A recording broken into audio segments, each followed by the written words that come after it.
Chapter 28.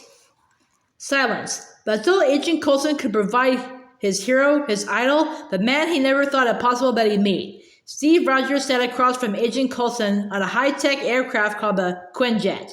Even though the ride was smooth as silk, Coulson found himself more than a little bit uncomfortable. But the discomfort was mutual. Coulson was starstruck, in awe, blown away. And Steve wasn't used to such adoration. During the war, he wore a mask and rarely came face-to-face with the general public. But Coulson was sitting here, looking him in the eyes, or at least trying to. Finally, the S.H.I.E.L.D. agent brought himself to make some small talk, which evolved into a very lively conversation that he was loath to end when the Quinjet landed on S.H.I.E.L.D.'s helicarrier. The men stepped off the Quinjet onto the carrier, where they were greeted by Natasha and Bruce. Bruce, like everyone else, was in particular awe of Steve Rogers, the famous Captain America, and took full advantage of the opportunity to speak to a living legend, one who technically wasn't even living just a short time ago. Bruce was fascinated with the details of Steve's cryonic suspension.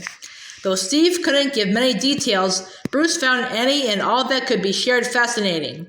All the while, Natasha kept to herself, typically brooding, preferring to keep to the shadows. But if anyone knew her well, which none present really did, it would be clear that something was not sitting well with her. The gears on the carrier began to shift, and the entire ship started to rumble. The passengers were prepared for the ship to submerge, like a huge submarine, but instead the entire massive carrier lifted up into the air. Photo variant panels on the underside of the helicarrier reflected the sky and cloaked the ship, rendering it completely invisible. The sound was roaring, but it suddenly cut off as a noise-canceling device was activated just as Colonel Fury entered the area.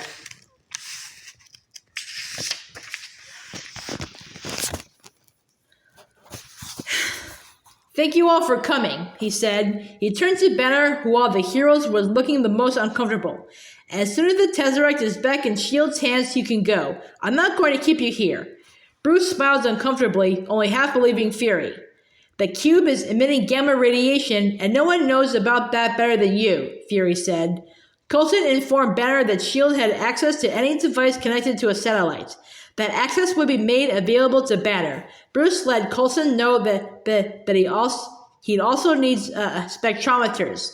Fury quickly ordered a lab to be set up for Banner, and he supplied him not only with spectrometers, but an endless supply of other devices that could be used to track the Tesseract. Before long, Bruce was working. In no time at all, a hotspot appeared in Stuttgart, Germany. "Got it!" Banner shouted. The group boarded the Quinjet and was on its way immediately. More forces were gathering. They need all the power they could assemble to fight this battle. Every second that the Tesseract was in a thief's hands was another second during which the fate of the world hung in the balance. The battle was about to begin.